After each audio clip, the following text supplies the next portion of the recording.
परीक्षा बॉन्ड 20 के Jharkhand special programme में आपका स्वागत है। दोस्तों, आज के एपिसोड में हम बात करेंगे संथाल जनजाति की। आपको बताते चले, इस प्रोग्राम में हम झारखंड के सामान्य ज्ञान के इंपॉर्टेंट टॉपिक्स तथा झारखंड करंट अफेयर्स के भी टॉपिक्स को डिस्कस करेंगे। यह प्रोग्राम आपके लिए बेहद खास रहेगा और आज के एपिसोड में जैसा कि हमने आपको बताया, संथाल जनजाति के बारे में बात करेंगे, तो पूरा वीडियो को एंड तक देखिएगा, आपके लिए बेहद ही खास रहेगा यह एपिसोड। तो चलिए आज के एपिसोड की शुरुआत करते हैं। हम आज के एपिसोड में जैसा कि संथाल जनजाति पर बात करेंगे, तो संथाल जनजाति को संताल के नाम से भी पुकारा जाता है। अब यहाँ पर संत आल यानी कि संत का मतलब होता है शांत पुरुष, संत साधु संत आप जानते होंगे। तो संताल का मतलब है संत प्लस आला। संत का मतलब होता है शांत और आला का मतलब होता है आदमी, यानी कि शांत आदमी। संथाल जनजाति बहुत ही शांति प्रिय जनजाति है, ऐसा हम कह सकते हैं। अगर बात करें संथाल जनजाति की, तो झारखंड की सर्वाधिक जनसंख्या वाली जनजाति है संथाल जनजाति। जनजातियों की कुल जनसंख्या में संथाल जनजाति का प्रतिशत 35% है। अगर बात करें भारत की, तो भारत की तीसरी सर्वाधिक जनसंख्या वाली जनजाति है संथाल जनजाति। और यहाँ पर बात करते हैं कि पहले नंबर पर कौन है, तो पहले नंबर पर भील और दूसरे नंबर पर गोंड जनजाति है। झारखंड आने से पहले इसका निवास पश्चिम बंगाल में था, जहां इन्हें सौतार कहा जाता था। अगर बात करें संथाल जनजाति की, तो संथाल जनजातियों का सर्वाधिक जनसंख्या झारखंड के उत्तर पूर्वी क्षेत्र, जैसा कि आप देख रहे होंगे रेड कलर वाला पार्ट, झारखंड के उत्तर पूर्वी क्षेत्र में है। इस कारण से इस क्षेत्र को संथाल परगना क्षेत्र कहा जाता है। अगर बात करें संथाल परगना के अतिरिक्त, तो संथाल परगना के अतिरिक्त हजारीबाग, बोकारो, चतरा, रांची, गिरिडीह, सिंहभूम, धनबाद, लातेहार तथा पलामू में भी यह जनजाति पाई जाती है। राजमहल पहाड़ी क्षेत्र में इनका निवास दामिन ए कुह कहा जाता है। बात करें संथाल जनजाति की, तो संथाल जनजाति का संबंध प्रोटो ऑस्ट्रेलॉइड प्रजाति समूह से है। बहुत बार एग्जाम में पूछा गया है, याद रखिएगा, संथाल जनजाति का संबंध प्रोटो ऑस्ट्रेलॉइड प्रजाति समूह से है। प्रजातीय और भाषाई दृष्टि से संथाल जनजाति को ऑस्ट्रो एशियाटिक समूह में रखा जाता है। यह जनजाति बसे हुए किसानों के समूह से संबंधित है। संथालों के संस्थापक को लुगुबुरु के नाम से जाना जाता है, यानी कि संस्थापक पिता संथालों के लुगुबुरु को कहा जाता है। संथालों की प्रमुख भाषा संथाली है और संथाली भाषा को 2004 में संविधान की 8वीं अनुसूची में भी शामिल किया गया है, जो कि बहुत ही गर्व की बात है। इसके लिए संसद में 92nd संविधान संशोधन 2003 में पारित किया गया था। संथाली भाषा की लिपि ओलची की है, जिसका आविष्कारक रघुनाथ मुर्मू को माना जाता है। तो याद रख लीजिएगा इतने बातों को। आगे बात करें संथाल जनजाति के समाज की, तो संथाल जनजाति को 4 वर्ण, हड या फिर वर्गों में विभाजित किया जाता है।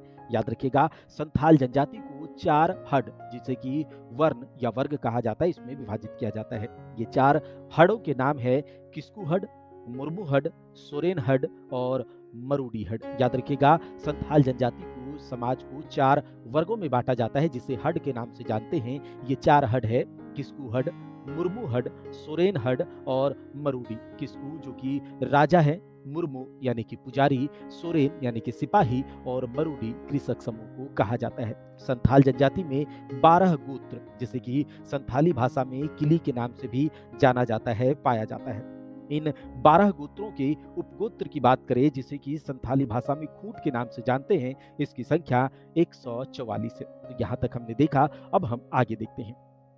अगर बात करें संथाल जनजाति की, संथाल जनजातियों में प्रचलित विवाह की, तो संथाल जनजाति के विवाह के बारे में बात करें, तो यह एक अंतरजातीय विवाह समूह है, यानी कि संथाल जनजातियों का जो विवाह होता है अंतरजात में होता है। लेकिन याद रखिएगा, संथाल जनजाति के लोग सगोत्र विवाह नहीं करते, यानी कि एक ही गोत्र में विवाह नहीं करते। संथाल जनजाति में बाल विवाह की प्रथा भी नहीं है। तो याद रख लीजिएगा, संथाल जनजाति एक अंतरजातीय विवाह समूह है, लेकिन एक गोत्र में ये विवाह नहीं करते। संथाल जनजाति में बाल विवाह की प्रथा भी नहीं है। अगर बात करें संथाल जनजाति में विभिन्न प्रकार के विवाहों का प्रचलन, या फिर संथाल जनजाति में विभिन्न प्रकार के विवाह, कौन कौन से प्रकार के विवाह पाए जाते हैं, तो तो याद रखिएगा बहुत इंपॉर्टेंट है, सबसे पहला किरिंग बापला है।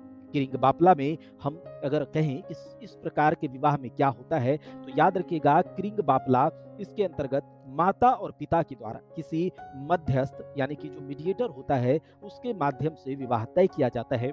और किरिंग बापला संथाल जनजाति में सर्वाधिक प्रचलित विवाह के नाम से भी जाना जाता है। तो याद रखिएगा किरिंग बापला संथाल जनजातियों का विवाह का एक प्रकार है जिसमें कि माता पिता के द्वारा मध्यस्थ के माध्यम से विवाह तय किया जाता है और यह सर्वाधिक प्रचलित विवाह है संथाल जनजातियों में। अगला विवाह है गोलाइटी बापला, जिसे कि गोलट विवाह के नाम से भी जानते हैं।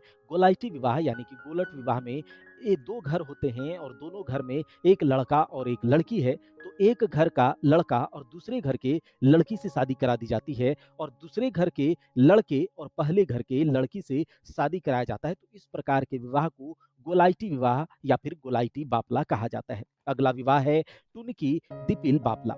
ये जो टुनकी दिपिल बापला है गरीब परिवारों में ज्यादातर प्रचलित है। टुनकी दिपिल बापला इस प्रकार के विवाह में कन्या को वर यानी कि दूल्हे के घर लाकर सिंदूर दान करके विवाह किया जाता है।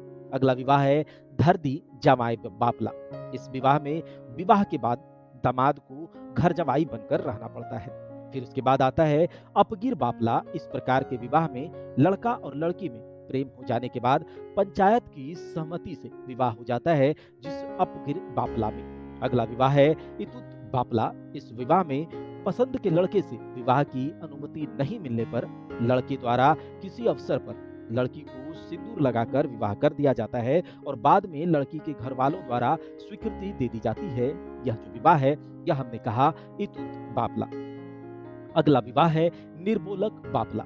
लड़की द्वारा हठपूर्वक पसंद के लड़के के घर रहना और बाद में पंचायत के माध्यम से विवाह करवाना, और ये जो विवाह है यह निर्बोलक बापला के अंतर्गत आता है।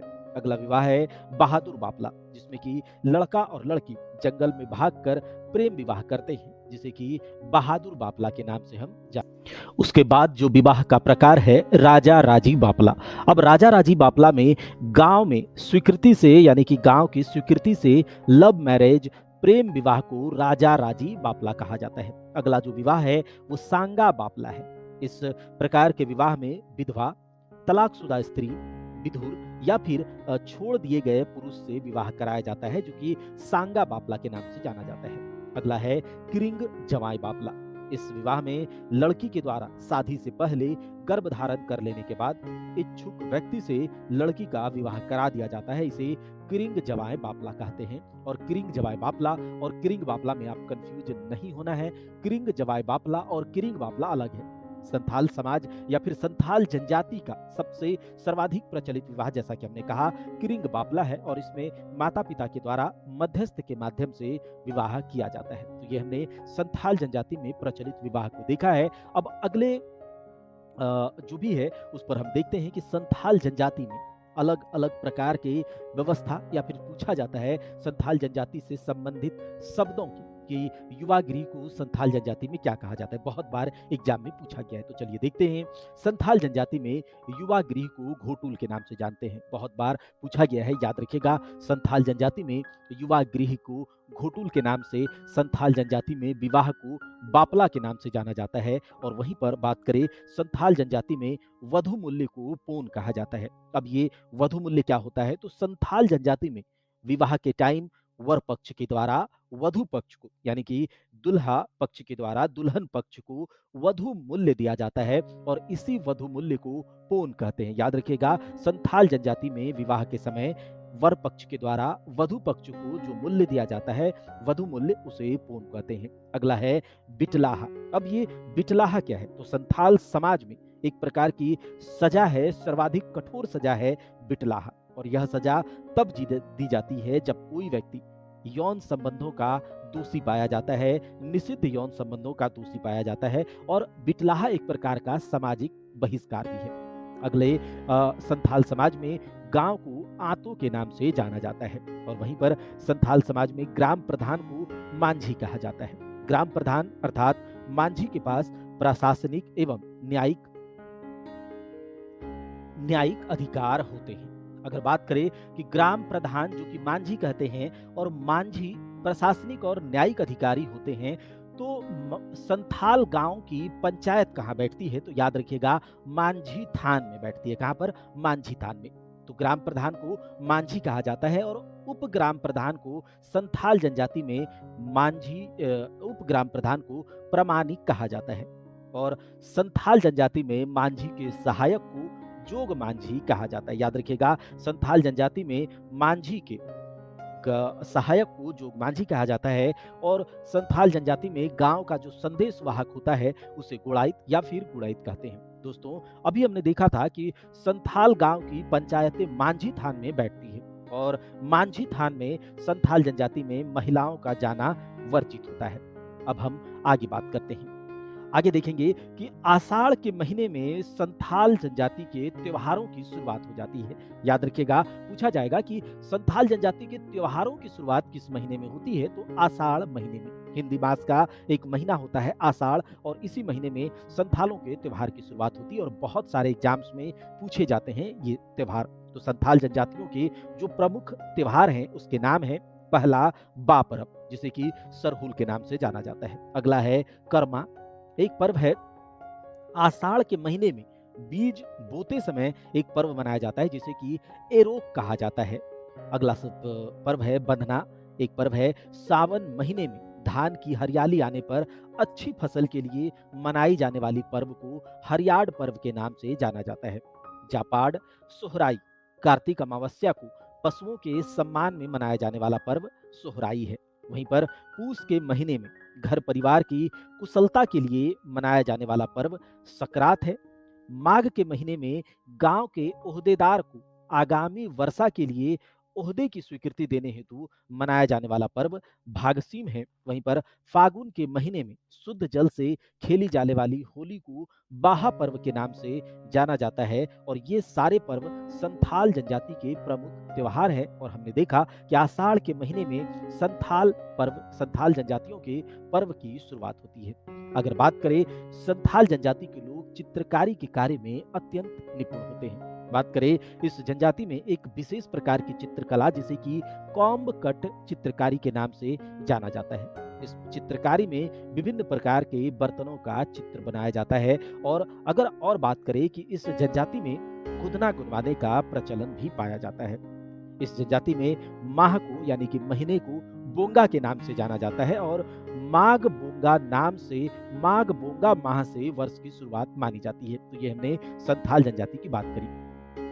अगर बात करें संथाल जनजातियों की आर्थिक व्यवस्था कैसी है या फिर संथाल जनजाति अपने जीवनचर्या को जीने के लिए क्या करते हैं, तो बता दें कि संथाल जनजाति मूलतः खेतियर होते हैं जिसका कि ट्रांसफॉर्मेशन कृषक के रूप में हो रहा है। तो संथाल जनजाति के लोग मूलतः बेसिकली खेतियर होते हैं। संथाल जनजाति के लोग चावल से बनने वाले शराब जिसे कि हड़िया या फिर पोचाई कहा जाता है, जो कि स्थानीय शराब है, इसका सेवन करते हैं। संथाल जनजाति के लोग बुनाई के कार्य में भी अत्यंत कुशल होते हैं। तो ये हमने देखा संथाल जनजातियों की आर्थिक व्यवस्था के बारे में। आगे देखते हैं संथालों का प्रधान देवता यानी कि संथाल जनजातियों की धार्मिक व्यवस्था की बात करें तो संथाल जनजातियों का प्रधान देवता सिंह बोंगा या ठाकुर होता है जिसे कि संथाल जनजाति के लोग सृष्टि के रचयिता मानते हैं। आगे बात करें कि संथाल जनजाति का प्रमुख दूसरा देवता मरांग बुरु को कहा जाता है। वहीं पर संथालों का प्रधान ग्राम देवता जाहिर एरा है। अब जाहिर एरा का निवास स्थान जाहिर थान होता है।